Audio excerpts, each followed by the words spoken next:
Hi, good evening, everybody. Welcome back to Breakneck to the Bible, Genesis class number 22.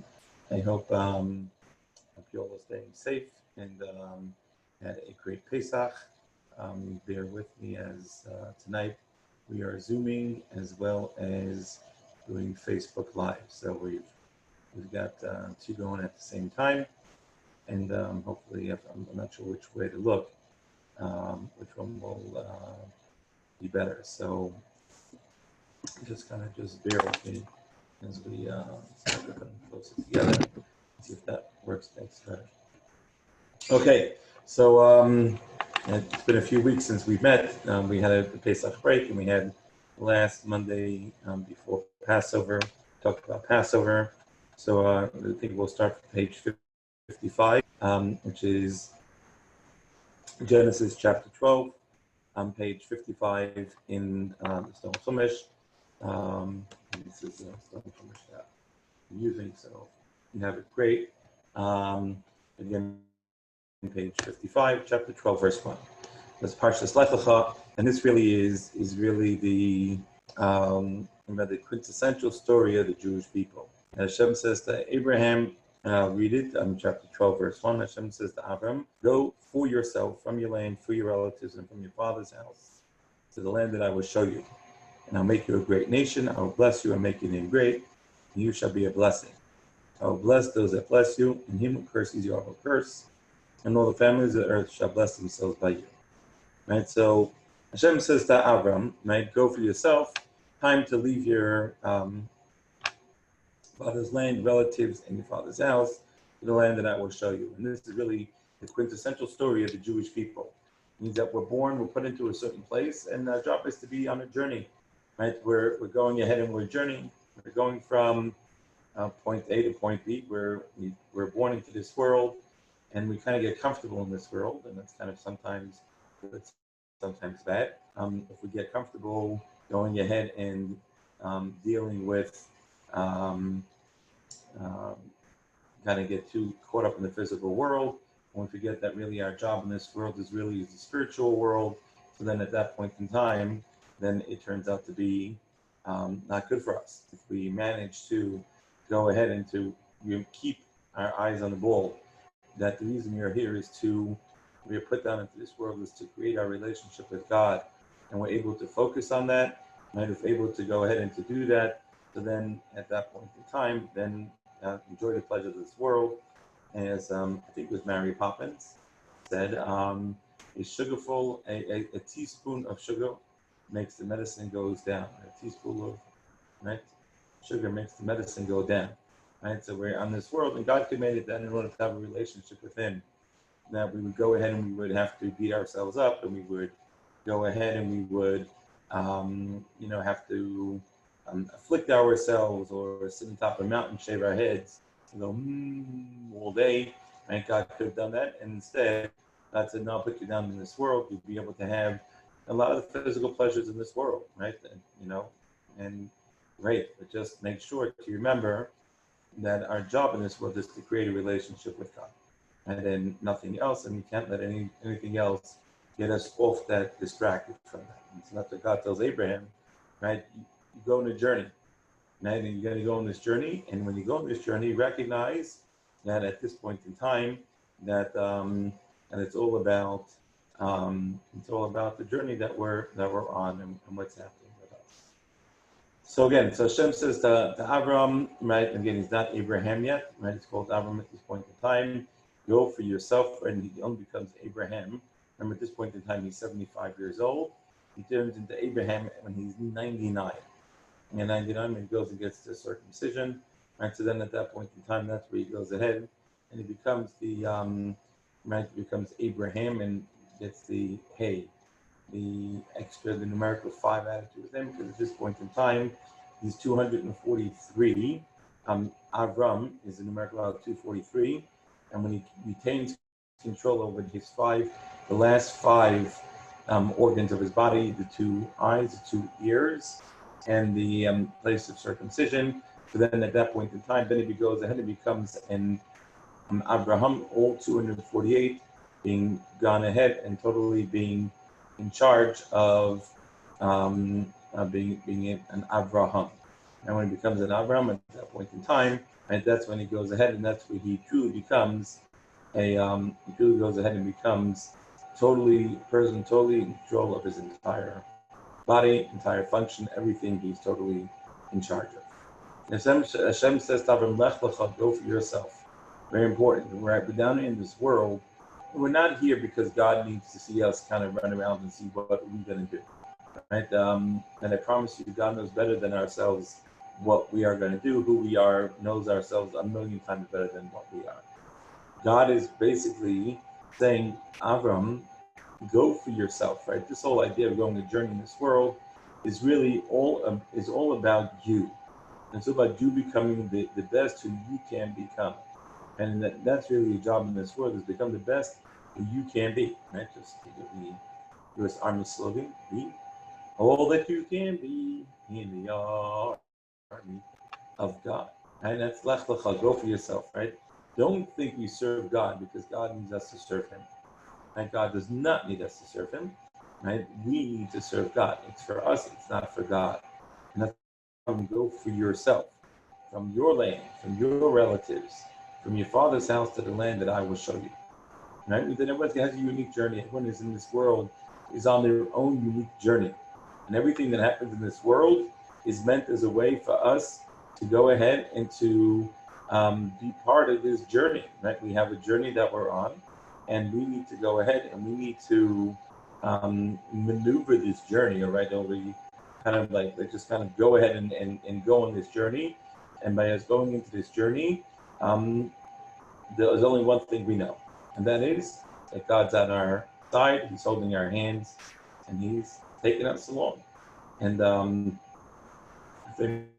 famous story. There's a person who having a dream at the end of his life, and he sees these two pairs of footsteps in the sand. And every time that it's him and God walking along the beach, every time in his life, when life was rough, one set of footprints disappeared. Finally gets to the end, he gets to meet God, and he says to God, God says, so how are you? What are you doing? I says, great, fantastic. And he says, God, I have one question for you. I said, sure, what's the question? He says, every time that it was tough in my life, I saw your footprints disappeared, and there was nobody that you left me in the hardest point of my life. How could you do that to me? And God says to my son, you should know that I didn't leave you. When those footprints that disappeared, those were your footprints that disappeared. Because I was carrying you at that point in time. And that's really what takes place, is that we go ahead and we have, as we go through life, and we're making it through, right? God is there with us all along the way. And certainly even till today, right? We think this coronavirus is something that is totally random, and we just happen to be stuck here, yada yada you. That ain't the case, right? God has taken us, and he's taking us on our journey, right? And we're on this journey, and it's part of our journey that we all need. We all need to go, and we all need to grow and learn from our journey. Right? And then when we all learn our message, when we all learn what we need to learn, then at that point in time, then that's part of the healing. And that needs to take place, is that we go ahead and we have to learn those lessons that we need to be learning. So lech lecha, so right, go for yourself. And also the idea from your land, from your relatives, and from your father's house, is that every place that we're in, where we're located, you should understand that each of these places that we're in America, right? But somebody who grows up in America is different than somebody who grows up in and even America. You grow up in California, you grow up in Washington State, if you grow up in Florida, if you grow up in New York, you grew up in the Midwest, Chicago, or you can grow up in the great state of Texas, and you have totally different experiences. And then not only that, you go one of these places, and then you go ahead, and then none of you have different experiences. If you grew up not in the 21st century, not in the 20th century, you grew up in the 18th century, it would be a totally different experience. So Hashem says, and then depending who's your family, right? Which family you're born into, right? You're born into the Epstein family. You're born into the Rockefeller family, right? Who's right? What family of these two different experiences, one on each end? What right? What is right? What's there, right? What is your journey going to look like? Hashem says, go for yourself from your lane, from your relatives, right? To the lane, right? Your lane could define who you are. God says you have to leave all that behind. Go for yourself. Leave that stuff behind. From your relatives, say, well, the people, right? The time that I live in, and from your father's house, say, well, my family, it's my family's fault, my parents' fault, and we kind of blame everybody else for all the issues that we have, right? And God says, I'm going to take you to the lane, and I will show you. That's kind of just like the coolest thing.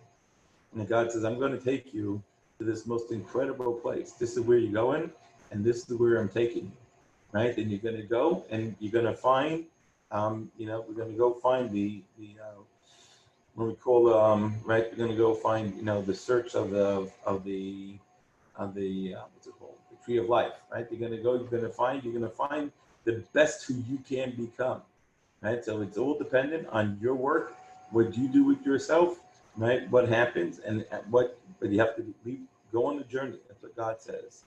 And then God says, and by the way, I'll make you a great nation. That's how you become greatness. You'll achieve greatness by doing what I'm telling you to do, right? I will bless you, right? I will bless you and I give you blessings, and I will make your name great, right? I'll make your name great, and you shall be a blessing, right? You are going to be a blessing not only to yourself but to the entire world. And we all know people that who become great people. They become great not because of what they did for themselves, right? But it's what they do for the world, right? What they go ahead and what they bring out to the rest of the world, and that's really something that's how we become great, right? And then I'll bless those who bless you, and whom curses you, I will curse, right? And all the families of the earth shall bless themselves by you. And I bless those who bless you, and whom curses you, I will curse.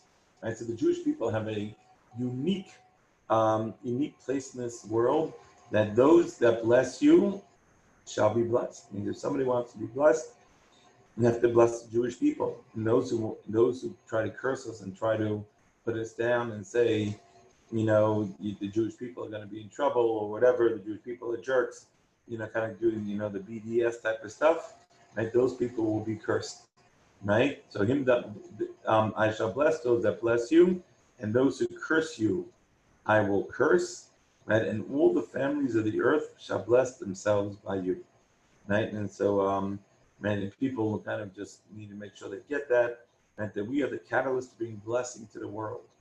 I have two great stories about this. I always like telling over. One happened with me, one happened with a student of mine. That I had a student that was a law student in UT Austin, and he was interviewing for a job in the Dallas, a very waspy law firm. And he was going through the interviews. Finally, his last interview with two managing partners, and said, "Well, we really want to hire you." And he says, "Well, that's fantastic." He says, "Before you hire me," he says, "I just want to make sure that you know that I'm an observant Jew, and I don't work on Saturdays." So I said, "Yeah, that's great. That's fantastic. Really, I'm proud of you. But I'm sure that it's very important. I'm sure you will you'll show up to work."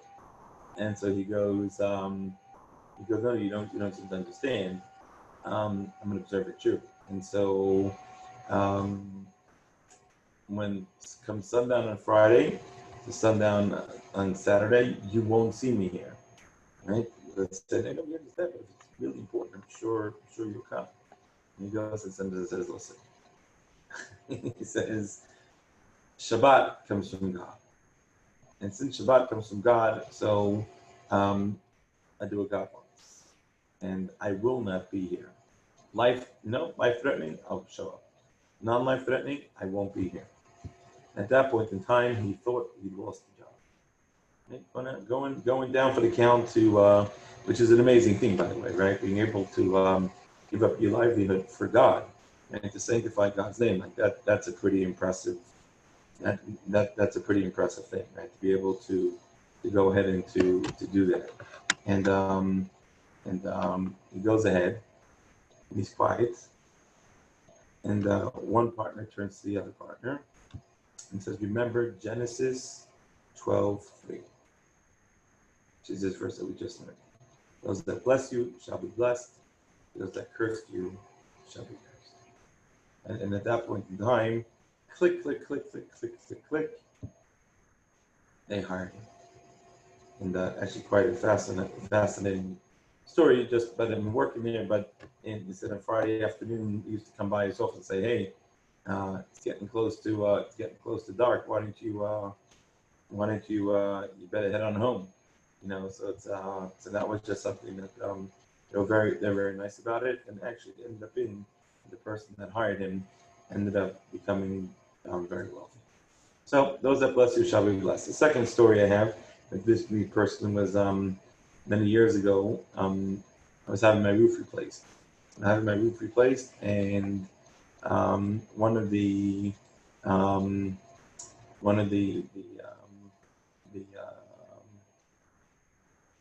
workers, they wanted the roof, and so I wanted them to do something for me. So I walked towards us and said, "Can I speak to the head guy?" And when he said fine, so he goes ahead and the head guy shows up, and he says, "Oh, this is good. I had a question for you." I said, "Oh, good. I have a question for you." So I said, "You go first." He said, No. He says, "You go first." I said, "Okay." I said, "Listen, when you take off the roof, you don't mind just connecting this pipe?" He said, "Sure, not a problem." I said, "Thank you." I said, "How can I help you?" He goes, "Are you Jewish?" I said, wonder what gave that away. And he said, "Yes, I am." So he says, you should know, every time you do roofs, I have like 5 people in my professional crew that know what's going on, and then I hired their laborers to do the schlepping. He says, "But you should know, I knew this was your roof, that you were Jewish, and therefore I didn't want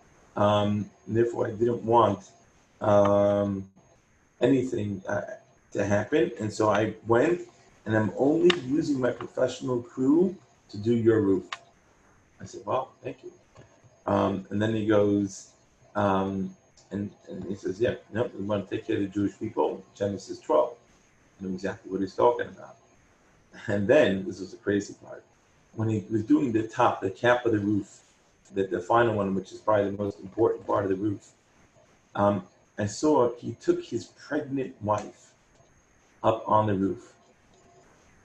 And you can just think about it, I'm scared of heights. So he took his pregnant wife up on the roof, and together with her, they were nailing in the cap on top of the roof. Why? Because the Bible says, "Those that bless you shall be blessed; those that curse you shall be cursed." And it's actually interesting. I feel that that's one of the reasons why America has been such a blessed country, and because of how they've taken care of Israel. Those that bless you shall be blessed; those that curse you shall be cursed. And it's also we shall be a blessing to the world, which is quite fascinating. Right? Is that they actually point out to people that what's going on now in the world with all these corona stuff, is that just follow what Israel's doing. Whatever Israel's doing, that's the way to protect yourself. Sort of, kind of leading the world through this pandemic. Right, so that's really Parshas Lech Lecha, right? That's the whole thing, and really Parshas Lech Lecha really deals with the story of the travels of the Jewish people as we travel through the world. So just something really important to just go ahead and to do. Okay, so now we continue chapter 12, verse number 4. Chapter 12, verse number 4. So Avram went as Hashem had spoken to him, and Lot went with him. Avram was 75 years old when he left Haran. Right? So Avram now goes and does exactly what Hashem has spoken to him, and he leaves, and Lot leaves with him. Right? And there goes Avram. Verse number 5. Avram took his wife Sarai and Lot, his brother's son, and all their wealth that they had amassed, and the souls that made in Haran, and they met in Haran. And they left to go to the land of Canaan, and they came to the land of Canaan. Right? So they had to take all the wealth they had amassed and the souls they made in Haran. And what does it mean, the souls that they made in Haran? So the souls that he made in Haran, this is referring to the people who he had who he was inspired to create a relationship with God. Right? That's what it means. That the souls that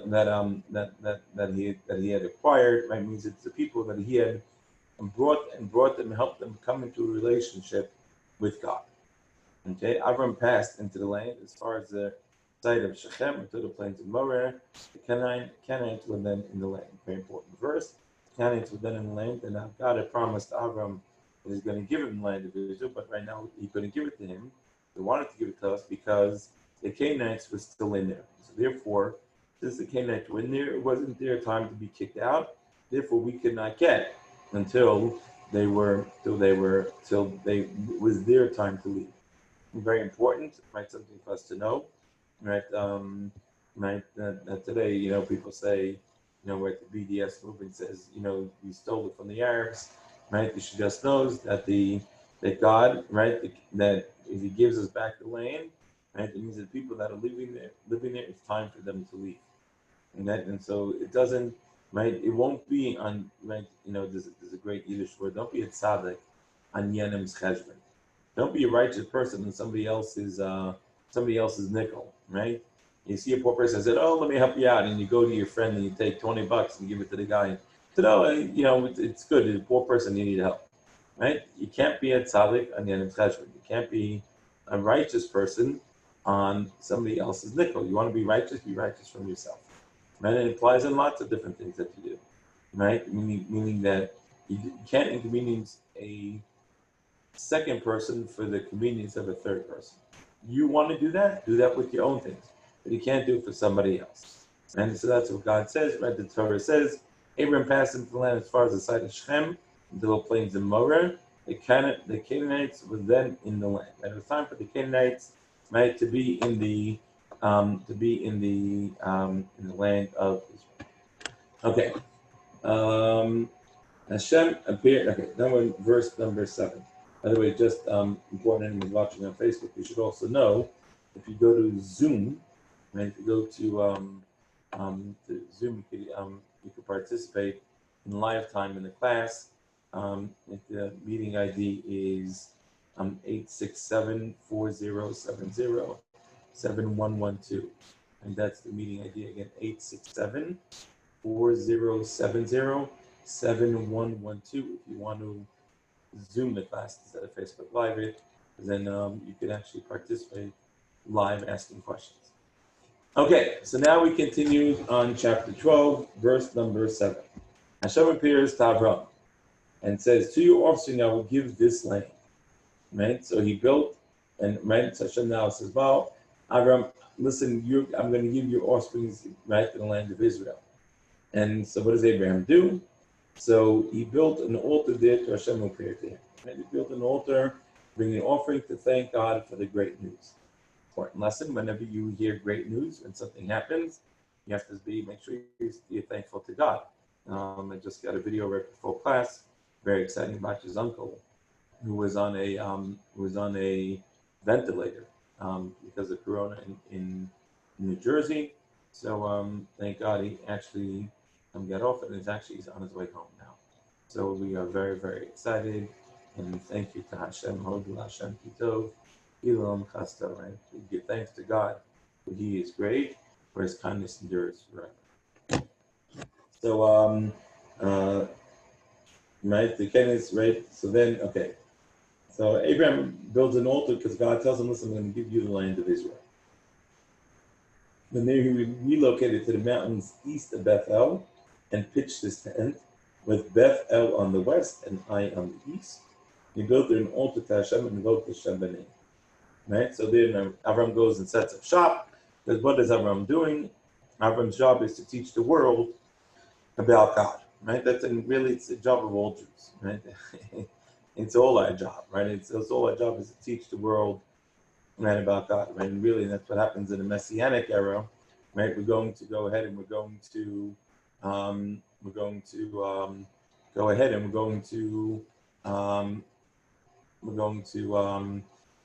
teach the world, right? We're going to teach the world about having a relationship with God, because that's ultimately the job of the Jew.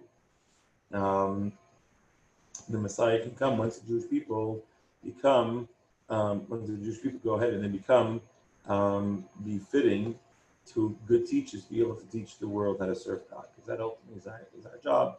That's our name, right? That's what we're set up to do, right? Is to teach the world about serving God.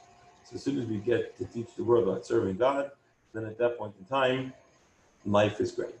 Alrighty? So, they built the north and book, and I'm journeying, then Avram journeying steadily towards the south. Right? Then Avram was journeying on, right, going steadily toward the south, right? Because when he maxed out an area, then he went ahead and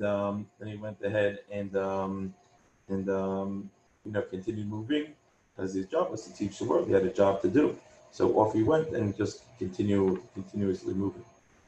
I really don't recognize my background. The background here, I am doing a class out of my home office due to our lovely Corona vibes. Alrighty, so now we have chapter 12, verse number 10. There was a famine in the land, and Abram descended to Egypt to sojourn there, for the famine was severe in the land. Okay, so here comes another test of Avram, and it's important to know that Avram went ahead, and Avram in his entire life, Avram was given what is called 10 tests of Abraham. Now, what quantifies as a test, as a separate test? What's one test, whether it's a separate test, right? All those questions, right? That's a big discussion. Everyone agrees Avram had 10 tests, right? And it's actually quite fascinating. What are the 10 tests? What the 10 tests were? If you have your stone chumash, and you actually turn to page, I think it's it's page 100, page 100. In the bottom of the footnotes, at the 10th test, right, it goes ahead and he lists two opinions, right? Rashi's opinion and the Rambam and Mani's opinion. What were Abraham's 10 tests? And according to Rashi, right, Avram hid underground for 13 years from King Nimrod, who wanted to kill him, and that was what took place at the end of Parshas Noah. That was number one. Number two, Nimrod flung Avram into a burning furnace, right? Nimrod wanted Avram to give up believing in a God, and basically said, "Well, why don't you bow down to my fire god?" And Abraham comes, "Are you kidding me? My God is God. But I'm going to bow down to a fire? That's ridiculous." So Nimrod says, "Well, if you don't listen to me, I'm going to throw you in." And Abraham says, "Well, go ahead and do that." And Nimrod says, "Great," picks him up, throws him in, and Avram walks out. And so that's test number two.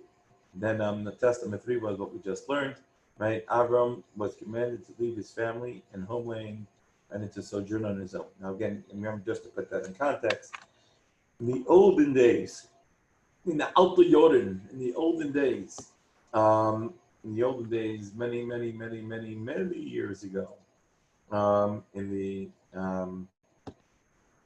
olden days, people were born, lived, and died all within 5 miles. Right? Today, we think it's a joke. Right? We travel all over, right? Going everywhere we go. And so what happens is that we're going ahead, and that we're traveling, right? We travel the world. But in the old days, leaving your hometown was very, very sketchy. You didn't know, nobody had phones. It would really, every time you would come back, they would think you're dead when you left. And so what happens is that God tells Abraham, "You're going to leave. We're going to, I don't know if this taking you. You're going to walk." And then when I tell you, well, okay, we're going to get to where you are. So then at that point in time, so every time that Avram goes ahead and then Avram Hashem says Avram leave, so that itself was Abraham's third test. And understand, just to give you an idea how impressive this is, each of these tests was built one on top of the other, on top of the other. Right? So this wasn't the easiest test was being on the run from Nimrod for 13 years.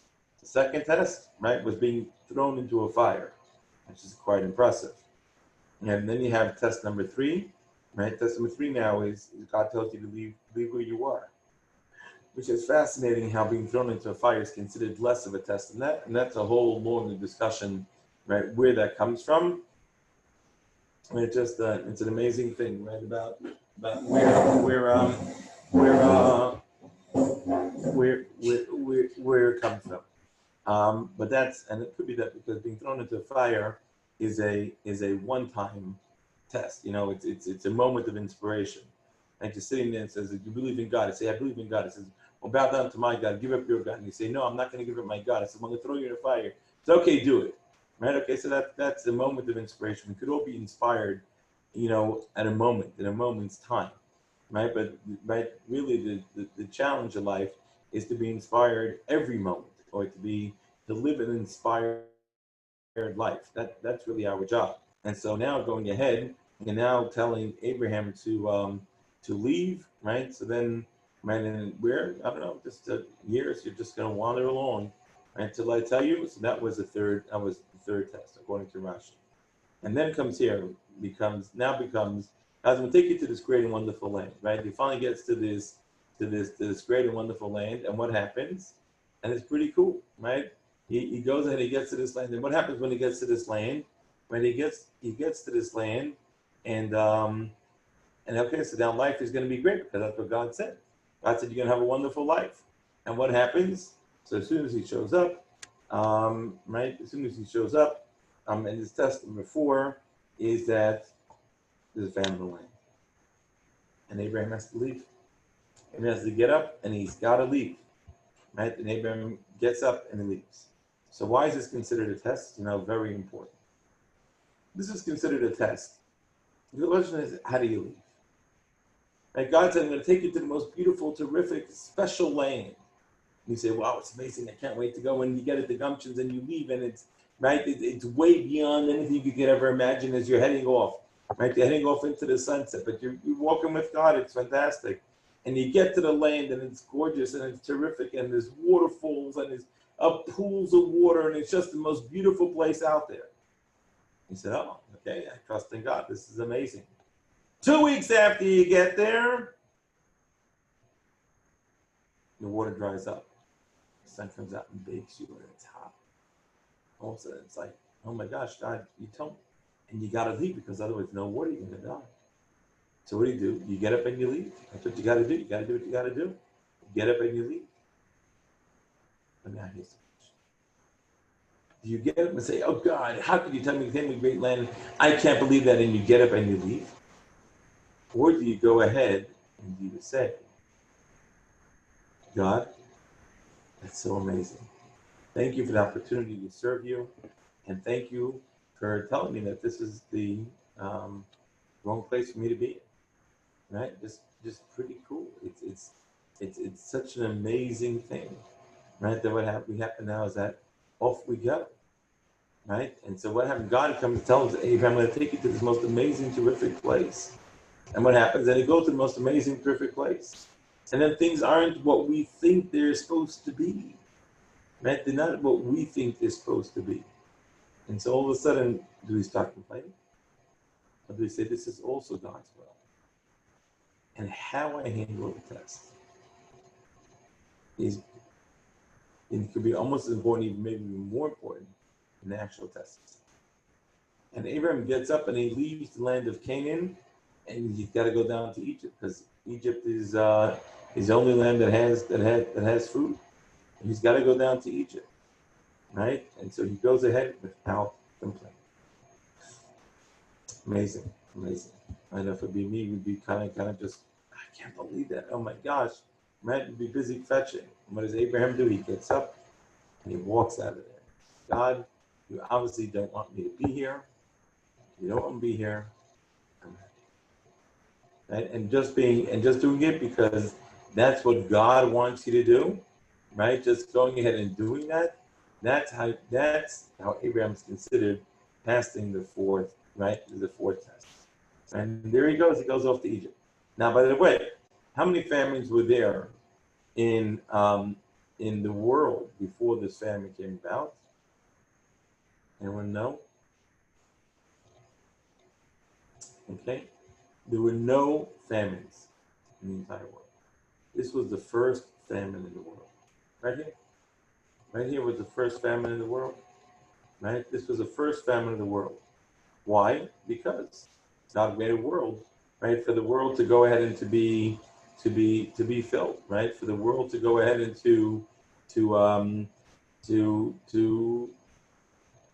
be used, right? Famines aren't a good idea, right? You want to make that happen, famines aren't a good idea, right? So then at that point in time, you gotta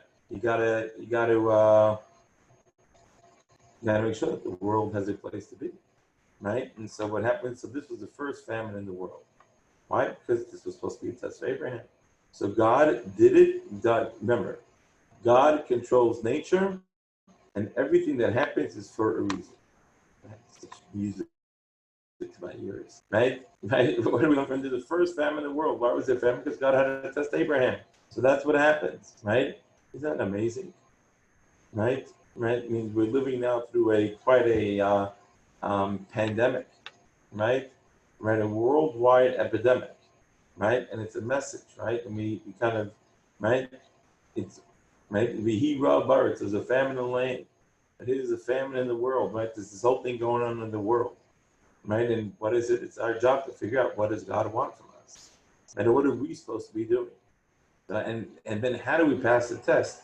Do we sit there fetching about, oh my gosh, look what God did to us, right? Or do we say, oh my gosh, this is amazing, right? Because we're here exactly where God does it. Sure, it's not usual. Sure, I'm not doing what I thought I was supposed to be doing, right? But at the end of the day, I'm doing exactly what God wants me to do.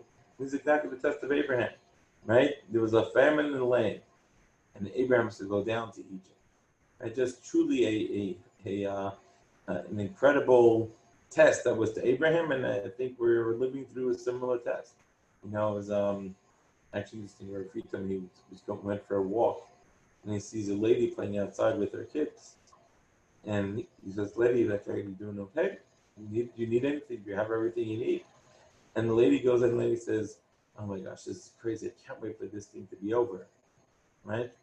And her feet up there says, "You're sitting here playing with your kids."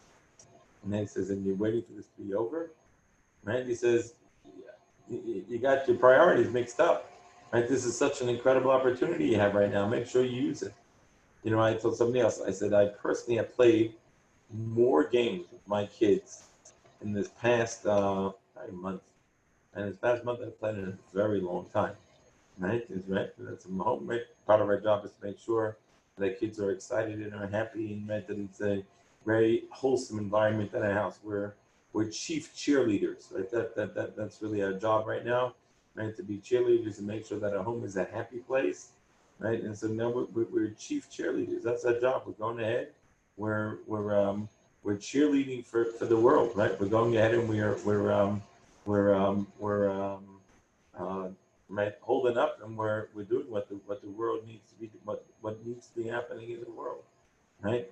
That's our job right now at this point in time, right? And so we're the chief cheerleaders, right? That's our job at this point in time, right? And we have to do it happily, right? Just to make sure we keep on reminding ourselves there's a famine in the land that Abraham had to leave, right? That Abraham went ahead and Abraham left where he was, right? And he going ahead, he had to leave where he was, and he had to, where do you have to go? And go wherever God's going to tell him. Now, what's going to happen next? I don't know. I'm not a prophet. Now, what do I do know? That God does know. And God is making this all happen, right? For exactly for what I need and for what everyone else needs as well, which is amazing, right? I mean, to say, well, everyone's sitting at home, right? Everyone is sitting at home and just kind of doing their thing, right? And guess what, right? This message, each one of us has an individualized message that I need to learn. What is that for me? And what do I need to learn, right? And what is God's message for me? And when I figure out what is God's message for me, right, from this whole thing, then at that point in time, right, that's the message that I need to learn. So we have test number 4, right, that there's a famine in the land, and Abraham goes down to Egypt to sojourn there because the hunger was very heavy in the land. He's also making a point because, right, he went to sojourn, right? He was not moving to Egypt.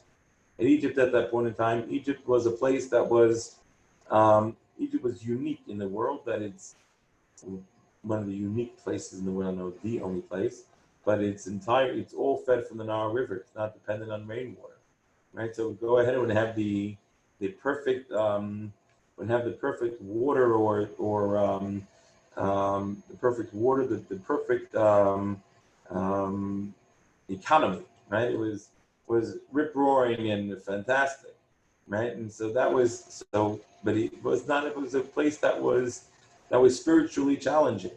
Right? It's actually interesting. The Hebrew name. The Hebrew name. I don't know the Hebrew name for Egypt. What's the Hebrew name for Egypt? You don't know. So the Hebrew name for Egypt is Mitzrayim. Right? Mitzrayim is, and the root of that word Mitzrayim comes from Meitzar, or constricted. Right? That the land of Egypt is a constricted place. Right? It's a place of a very spiritually constricting place. Right? And it's actually quite fascinating. And it was a very wealthy place. Right? And a lot of wealth, a lot of spiritual constrictedness. You don't need God. Right? One word, you don't need God. Right? You can fool yourself into thinking that you don't need God. And anyone who fools themselves into thinking that they don't need God, right? So that was what Egypt was. And what happened was, so now he's going down to Egypt, right? He's going to dwell. He's going to sojourn, not to live. And he's going to just be there as soon as the famine ends, so then he can go ahead and he can go back. And so what was Abraham's test? He was saving his life. How's that a test? The answer is very simple. The test was, are you going to go back to Egypt? You're not going to go. The question is, are you going to go happily? Or are you going to go fetch? Right? When you go down to Egypt, you're going to be fetching. Oh my gosh, I can't believe it. Oh, my back is hurting. To travel some more, right? God, you tell me you're going to take me to a place, and because you bring me to a place, and it's full of, and there's a famine in the land, right? Or we're going to go saying, okay, God, obviously you want me to continue moving. I got the message, okay, and off I go. It's how you do things. And especially when it comes to our relationship with God, we have to understand that everything that happens to us comes from a loving, caring God. And that everything that comes to who we are, and it comes from the most loving, caring Father in heaven, right? That's right. Tata in Himmel, right? God, you're my Father, right? You take care of me, right? Right? You only want what's best for me, and that is right. That's what happens when you view that and look at that through that. So then, okay, it must be time for me to move on. Thank you, Hashem. Right? It's time for me to move on. Right? Or do I sit there kind of still fetching and acting and acting out? Right? That's really the question that we need to figure out. So he goes in now. Also, it's very interesting. You read it carefully. Verse number 10, and it's Genesis chapter 12, verse 10. It says, "There was a famine in the land, and Abraham descended in Egypt to sojourn there, but the famine was severe in the land." Right? You see, what happened was, when put yourself in Avram's shoes. So I'm going to take you to this great, amazing land. It's going to be fantastic, terrific. And you travel, and finally you show up in the land of Israel, and God says, "Bingo, bing, bing, bing, bing. Stop right here. This is where you're going to be." And you go ahead and you're good. You're settling in. You're doing your job. You're traveling. You're going back. You're going forth. Right. You're going right. You're moving around. And then all of a sudden there's a famine. So what do you do? So you have to ask yourself the question like this: what does God want from me? Does God want me to stay in the land of Israel? And he's testing me to see whether I really are relying on him. Or does God want me to leave because I need to not be here? And we're stuck over here because maybe we're supposed to stay here and stick it out, or maybe we're supposed to leave. Right? So which one is it? Right? It says, and actually Nachmanides says that Abraham really should have stuck it out. And he should have stayed there. Right? So this does not count. This is one of Abraham's 10 tests. So I think at the end of verse 10, it gives us the answer. Right? There was a famine in the land, and Abraham descends to Egypt to sojourn there, but the famine was severe in the land. I think these are important words, because the famine was severe in the land. Right? What is the Torah telling me? Right? That Abraham first stuck it out. Because obviously that would be the first thing that God just testimony. Then it got really severe. And once it got really severe, so now at this point in time, so now Avram is saying, okay, obviously I stuck it out. I did what God wanted me to do. But now, okay, um, shut it down, right? So what does Avram do? It was severe in the land, and that's when he, right? Right, right. So the word Mitzrayim actually, right, the word Mitzrayim means Meitzah, right? From like narrow or from the straits, right? From a very narrow place. That's because they were spiritually constricted in Egypt, and that's actually why it says that Pharaoh was a cubit tall. He was a cubit tall. His place of circumcision was a cubit long, and his beard was a cubit long. Okay, so what does that mean? Right, so it means like this. It was a cubit tall means that meant that he was created stunted. He was spiritually stunted. Right, forget about physically. He was spiritually stunted. Right, he was a midget. He was spiritually a midget. He was stunted growth. And what does it mean that his place of circumcision was a cubit long? It means he was a person who was obsessed by physical desires, right? And then his beard was a cubit long, right? His beard was arrogant, right? So he had all these different pieces that went in it, and it controlled who he was and what he was. And that's what it means in Egypt. Okay, so now we come to verse number 11. We come now to a very new twist in the story. And again, this now is going to turn out to be Abraham's sixth, according to Rashi, right? This is now going to be Abraham's I think sixth test, right? And because now he's going to head off down to Egypt, and there's only one little problem, right? Right. So now, and it's actually a fifth test. Okay. So it says like this, and it occurs. He was about to enter Egypt. He said to his wife Sarai, "See, now I have known that you are a woman of beautiful appearance." Right? What do you mean? See now? Did you know before she was beautiful? You've been married to her for probably 50, 60 years. Right? So it means, but see now, you're a beautiful person, and take you down into Egypt, and the women in Egypt aren't so beautiful, so I gotta now be worried about you. Verse number 12. And it shall occur, when the Egyptians will see you, they will say, "This is his wife," and they will kill me, but you they will let live.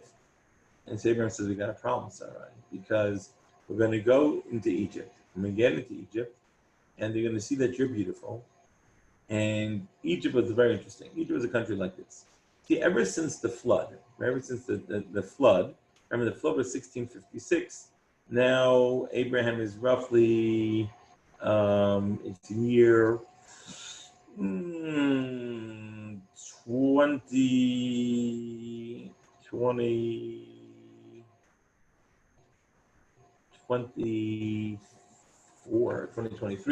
2024, 2025. Okay, so it's really, 1656, right? So it's really 350 years, a little bit less than, 300, 1656, so 350, right? Around 370 years after the flood. Now, one of the lessons that the world had learned was by the flood was that you should know is that don't get involved in sexual promiscuity, right? Sexual immorality, because that's going to destroy the world. So they were very careful in sexual immorality. But if they wanted your wife, so what would they do? They couldn't sleep with her while you were still around. So they would have an accident happen to you, and you would die. And then they could, oh, she's single now. I got to marry her. I got to take care of her, right? So it's so Abraham says we're going to go down to Egypt. Right? When the Egyptians will see you, they will say, "This is his wife," and then they will kill me, but you they will let live. Now again, it's actually interesting. Who would have it better? Sarai that would still be living, or Abraham that would be dead? Right? And so some people say, "Oh, Abraham's throwing Sarah under the bus." We'll get to that. But first of all, throwing her under the bus, Sarah would be in a living hell. right? That she's going to go ahead, she's going to get, going to get raped by some of these Egyptian people. Like, that's horrible. Right? So Abraham get killed, right? But it's not just that they're going to kill me, but you're going to let live, right? It's going to be horrible, right? You're going to be let live. That's going to be just terrible, right? So now, like this, please say that you are my sister, that it may go well with me for your sake, and that I may live on account of you. Okay, remember, that's a great idea. He says, why don't you go ahead and you say that you're my sister, and therefore then I'm the brother of the hottest lady in town, right? So then this way, then they'll fetter me and they'll take care of us, and everything will be fantastic, right? And Sarah, right? Sarah goes along with this plan, right? She wants to save her husband, and we need somebody to help her in case she gets taken. Now, another interesting. So, but Abraham is really leaving Sarai a bit exposed, right? So how could that happen? So really what happens like this. Abraham says like this. Say that I'm your brother, and you are a married woman, right? And I'm traveling with you because single married, right? Married woman people didn't travel by themselves, right? So we'll say you're a married woman. So therefore, at least you have a protection, right? Because they'll hopefully be afraid of sexual promiscuity. So therefore, they won't rape you. And I'll be your brother, so they won't have a reason to kill me because it won't help you whether you're being a married woman or not. So Abraham comes up with this most brilliant idea on how to shelter Sarai. What's the only problem? The only problem is because, Egypt was a land of pleasure. And if the husband wasn't around, so they knew that sexual promiscuity had destroyed the world. So in theory, they were against it. But now, theory didn't make a difference anymore. Because now at this point in time, now they've said, well, if I need to sleep with her, right, or not, she's so beautiful, I got to sleep with her. And it's interesting, also remember the Talmud actually says that Sarah was one of the most beautiful women in the world. Right, so she really was beautiful, knockout. And by the way, just interesting, right, the thought I was thinking about, beauty, right, there's not a universal look on beauty, and it's certainly not in different times. And it used to be in the olden days. And in the olden days, right, a skinny woman would never get married because people would say she's not healthy. She can't have kids. Right? She's too skinny for that. Right? And so what happens is that they would go ahead and they wanted somebody who was zaftig, right? Or somebody who I think that's actually where the idea of a choker as a necklace came about, because it would show how much fat you had and how healthy you were. Because the fatter you were, the healthier you were. I mean, fat meant you could eat, you had food to eat, right? So it was. So what happens? So it's adjusted. I'm always thinking. So how did Sarah look? Right? It was. Right. Beauty has changed over the ages of what is. Okay, so please say that you're my sister and may go well with me for your sake, and I will live on your account. Right, so Abraham goes ahead, right? He protects Sarah in the best way possible, and he makes sure that he could be the man on the outside. So if she needs any help, if something happens, that he could go ahead and he could take care of it. So now verse number 14. But it occurred with Avram's coming to Egypt, the Egyptians saw that the woman was very beautiful. Okay? Right? So then Avram coming to Egypt, the Egyptians saw the woman was very beautiful. When the officials of Pharaoh saw her, they lauded her to Pharaoh, and the woman was taken to Pharaoh's house. And he treated Avram well for her sake, and he acquired sheep, cattle, donkeys, slaves, and maidservants, female donkeys, and cattle. Right? So he goes out and he starts showering him with all these wonderful gifts. And takes Sarah, come, stay in my royal palace. I have a whole guest wing for you. Go and stay there. Right? I have a secret passageway from my bedroom to your bedroom. Man, it's all terrific. And he starts feting, right, and giving Avram giving all these wonderful things, because She's his brother, right? He's the chaperone, and he wants to make sure that she's kind of cool with this whole thing. Now, it's also very interesting. The Talmud says there's something very interesting. The Talmud says that not only, right, did Avram set up this whole thing, but really what he tried to do, he tried to smuggle her into Egypt. How? The Talmud says he went like this. He put her in a box. Okay, he put her in a box, and he hid her. And when he came to the customs in Egypt, so they said to him, "Okay, well, what's in the box?" And he goes and he says, "Well, it's I really don't want to open it up." They said, "Well, maybe there's straw in there, and so you pay taxes for straw." He says, "Okay, not a problem. I'll pay taxes for straw." So I said, "Okay, maybe it's wheat. Maybe it's barley. Okay, I pay taxes for barley. Maybe it's wheat. I'll pay for taxes for wheat." He said, "Well, maybe there's copper. I'll pay copper. I'll pay for copper." He said, "Well, maybe it's silver. He said, I'll pay taxes for silver. So maybe it's gold. It's a pay taxes for gold. Maybe it's right." They keep on going up and up and up the list till they get to the highest thing. And can you imagine paying on a box filled, right, filled right with Sarah inside, right, and now you're gonna have to pay taxes on that, right, per pound of gold, of diamonds. So the people said, "Oh my gosh, we gotta see it. I'm sorry, you can't let it in. You have to see what you're taking in." And they made her open up the box, and therefore they discovered Sarah, and then louted her to Pharaoh, and the woman was taken to Pharaoh's house. Right, and that's how I went to him. That's how she was found. Now, because come on now, stop telling me these stories. So I want to show you where in the Torah this is actually brought down. Okay, it says like this. That's really interesting. If you look at verse number 14, okay, right in verse number 14, right, it said, "But it occurred with Abram's coming to Egypt, the Egyptians saw that the woman was very beautiful." Right, so it says it occurred, right, with Abram's coming to Egypt. Right, so it was Abram and not Sarah, but it's even more than that. Right, it's not just that they saw Abram coming. If you take a look at the Hebrew in verse 14, it says, "Vayihi kivo Avram Mitzrayim." Vayihi, and it was kivo Avram, when Avram came Mitzrayim to Egypt. Right, Vayiru Mitzrayim, and so Isha, the Egyptians saw the woman ki yafa himo, that she was very beautiful. So it's interesting. How would you say it in plural if more than one person came? It should say Vayihi Kivo'u, and it could say Avram Mitzrayim, right? And maybe just referring to Avram as a couple.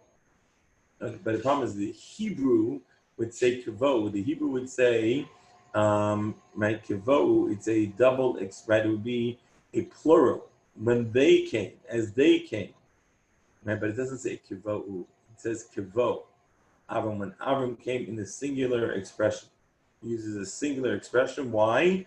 There was when Avram comes down to Egypt, right? The Egyptians saw the woman that she was beautiful. And so then now they go ahead and they praise her to Pharaoh. Pharaoh takes her, and they're very nice to Avram. Right? They give him all sorts of stuff, all sorts of goodness. All right, so things now are getting tense, right? Right, they have Avram down in Egypt, right? You have Sarai down with him, but she's now not living with him. She's living in the Pharaoh's palace, right? And he's got all this stuff with him. He was a wealthy man before. Now he's getting even more wealthy, right? They're feeding him in. He's sort of the toast of the parties that they throw, obviously. But Sarai is not safe. And then they're waiting for the famine to end, right? This was the first famine in the world at this point in time, the first famine to ever happen in the world, right? Because it was a very important thing, right? Hashem had to test Avram to see what he would do. Let me turn the page. Drum roll. Verse 17. But Hashem, okay? And Hashem afflicted Pharaoh along with his household with severe plagues, because of the matter of Sarah, the wife of Abba. So meanwhile now, God intervenes. I don't want my Sarah living in Pharaoh's house. And obviously Pharaoh started to try to take liberties with Sarah. And so what does Hashem do? Hashem goes ahead and gives a terrible affliction to Pharaoh and his entire household. Okay? And to make it that the touch sensitive to the touch, that if you touch anything, it's very, very painful. And this is actually interesting, right? A forerunner to when the Egyptians would take the Jews, that they would get punished. So he gave them a terrible disease, right? A terrible disease. Now, not only did he make it that he would have a terrible disease, that still wasn't enough to stop Pharaoh. Because Pharaoh was a tough dude. Right? He didn't become king of Egypt by being such a wussy, right? And so Pharaoh is sitting here. He's got the 4 most beautiful women in the world, right? And the most beautiful woman at that point in time, right? The other 3 women, right? One of them, right? What's it called? Doesn't count.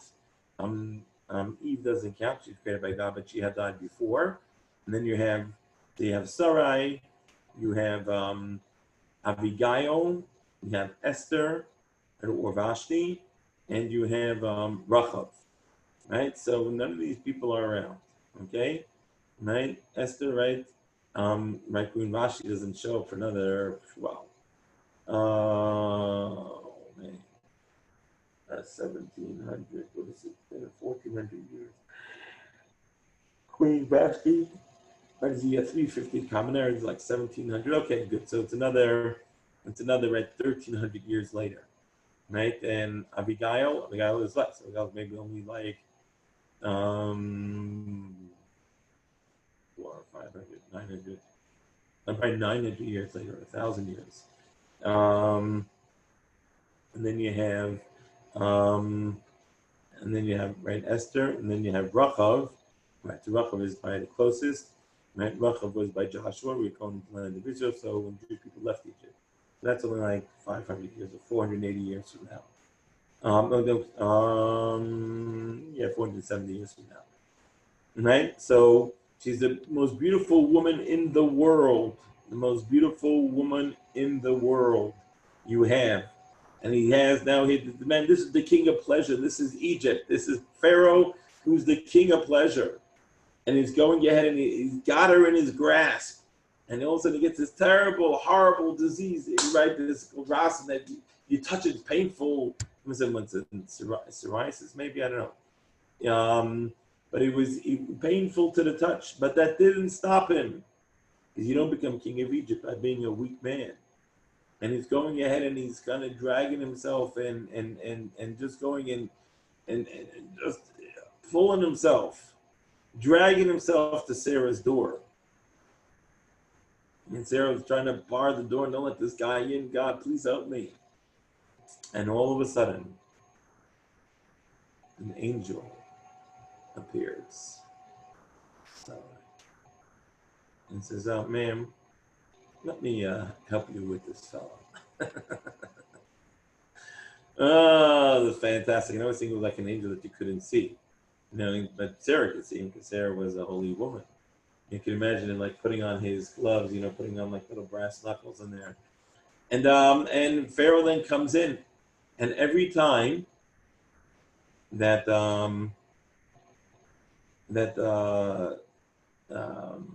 Pharaoh tries to come close to Sarah, Sarai says, hit him. right hook. Right? And slams Pharaoh, throws him across the room. And then Pharaoh kind of drags himself back. And he goes, bam, gives him another backhand and just basically smashes Pharaoh the whole night. Right? Pharaoh's trying to get to this beautiful woman.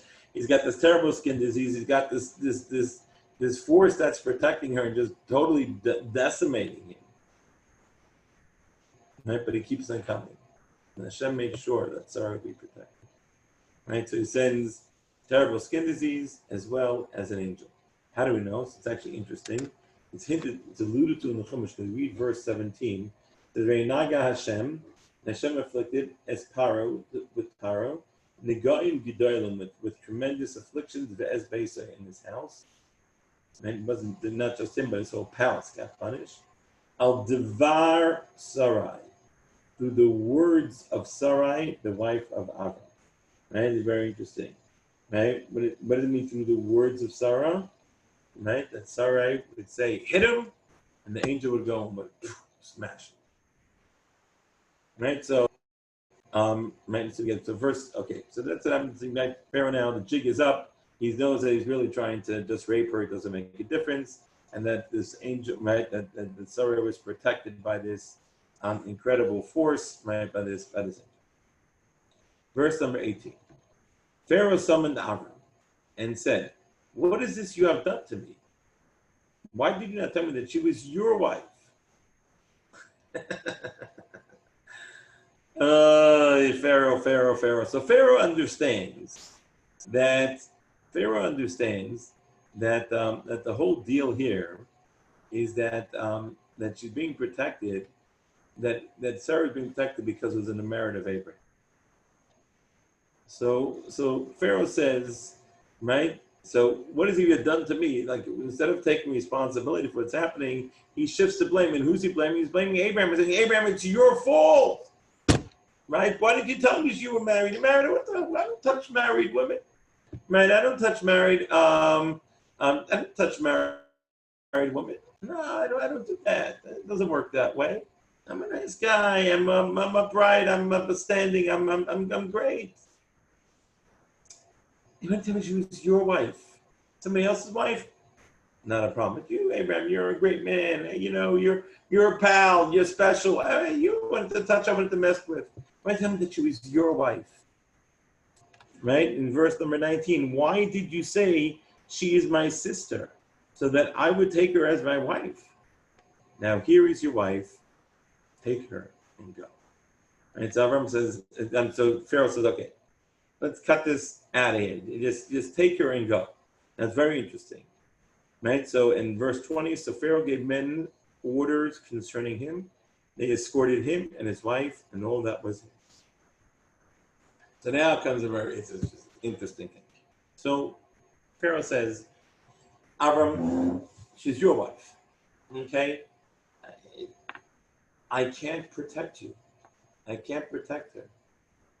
Right? This right, land of Egypt is not a safe place for you. Right? Why? Because she's too beautiful. And my people are so into pleasure, they will kill you. They'll rape her. Now, Pharaoh knew, intrinsically understood, that Sarah was that what had happened to him when he tries to start touching her and not kill her, right? And now how he just got battered and beaten, right? That if something would happen to Sarai or to Avram, he would die. He'd get killed. So he has a problem on his hands. He says, how do I protect the security of Avram and Sarai? And this, by the way, is the fifth test. And so he says, Avram, you got to go. I can't guarantee you security here. Please leave. Do me a favor, please leave. I'll send my army. We'll protect you as you leave. But I can't guarantee her safety. I can't guarantee your safety. I can't guarantee hers. And Avram says, okay, time to leave. Gets up and he leaves. So now where does Avram leave to? And where does he go? Right? There was a famine in the land of Israel, i.e. there was no rain. And he's getting kicked out of Egypt, the only place that had food. So what does he do? So very interesting. So verse 13, right, continues. So Avram went up from Egypt, he with his wife and all that was his, and Lot with him to the south. So now Avram leaves Egypt.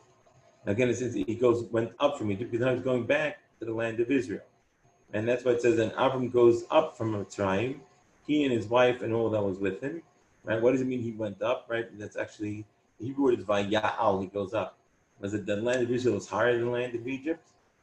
And the answer is that in the land of Israel, whenever you go to the land of Israel, it's called you're making Aliyah. Very important, right? And speak of Israel Independence Day, right? You make Aliyah. You know why it's called Aliyah? Because Israel is the most spiritual land in the entire world.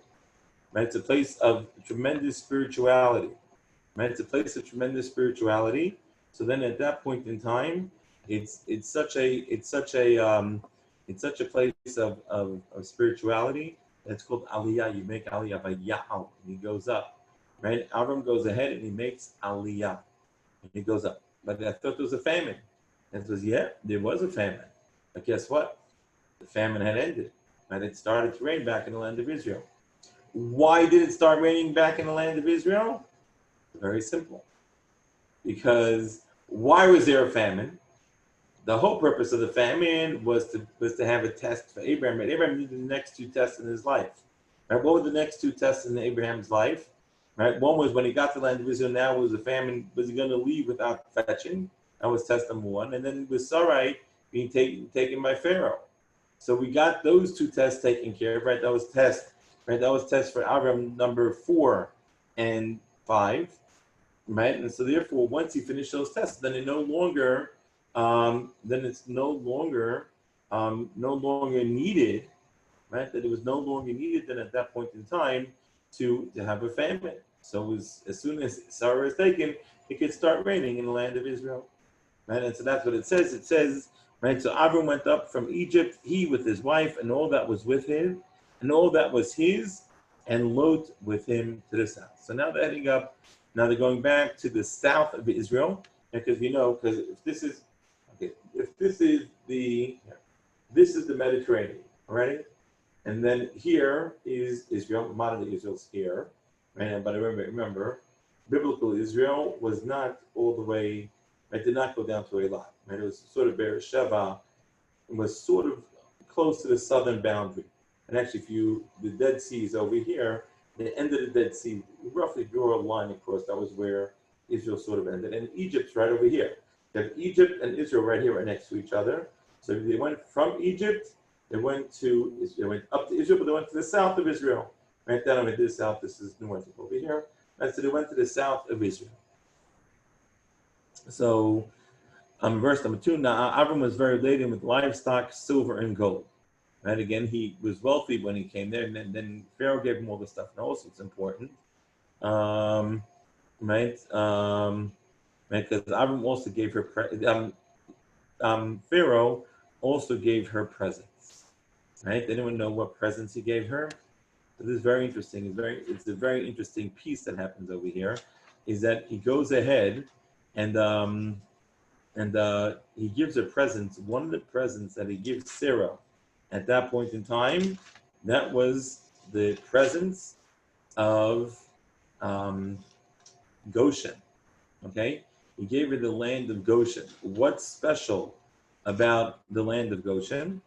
Okay, so what's very special about the land of Goshen, right, which is important for our discussion, is the land of Goshen. When the Jewish people end up going down to Egypt, and the story of the Exodus, right? When we went down into Egypt, guess where we lived when we were in Egypt, right? When we lived in Egypt, right? It goes ahead and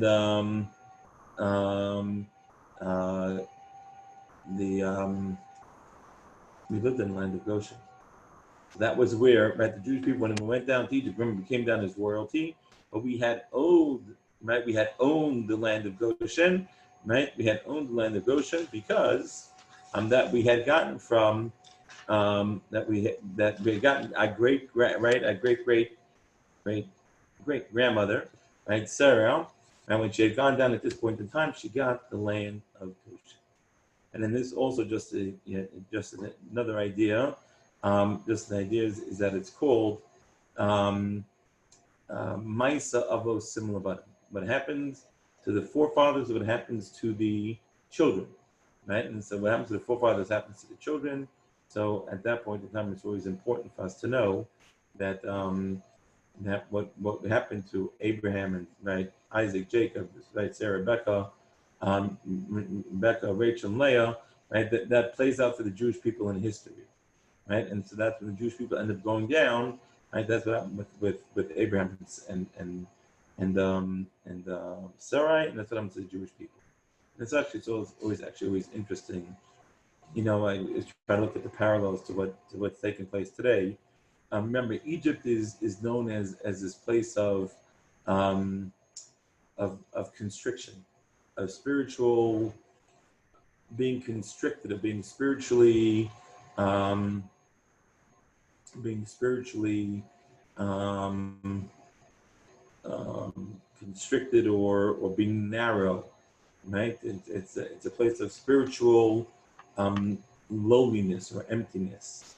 And you take a look at that today, right? When place of Jewish people, right, a spiritual constriction, spiritual loneliness. So at that point in time, right? So it's going to happen, and then we're going to leave, right? We'll leave with great presence. Okay, so and that's actually the Jewish people left Egypt by the Exodus, right? So we left with great presence, right? So the same thing happened over here. So, right, so now it's chapter 13, verse number 2. And now Abram was very laden with livestock, silver and gold, proceeding on his journey from the south to Bethel, the place where his tent had been at first, between Bethel and Ai, the side of the altar we had erected there at first, near Abraham, the goat Hashem. And what's Abraham doing? He's busy going teaching all the inhabitants that he's coming across. He's teaching them about Judaism. And how does he teaching them about God? And how does he do that? Right. So the famous story is that when you came to Abraham's tent, and it was open on all four sides, he didn't want to inconvenience you that you had to walk anywhere further to get into his house. You came into his house, he would feed you, and then when he's feeding you, so then what happens is that as he fed you, when they would fit you to finish, they would say, "Okay, thank you, Abraham. Thank you, Sarah, for feeding." And Abraham would say, "Well, why are you thanking us?" I said, "Well, it's your food." I said, "Well, it's really not my food. And who does our food really belong to? Our food really belongs to Hashem, right? The food belongs to Hashem." And so what happens is so now at this point in time, right? So then they say, "Oh, who's that?" I said, "Well, that's the God of the world." And, "Well, I got my fire God." No, he's the God who created the world, and everything comes from God, right? So that's the God, right? That's the God that runs this world, right? And so therefore, and then they would say, "Oh, wow!" So and that's what we introduce them and teach them about God. Okay, and so that really is. We're going to stop here. That's really the right, Parshas Lech Lecha, right to chapter 13. We thank everyone for coming and for joining and for listening with us.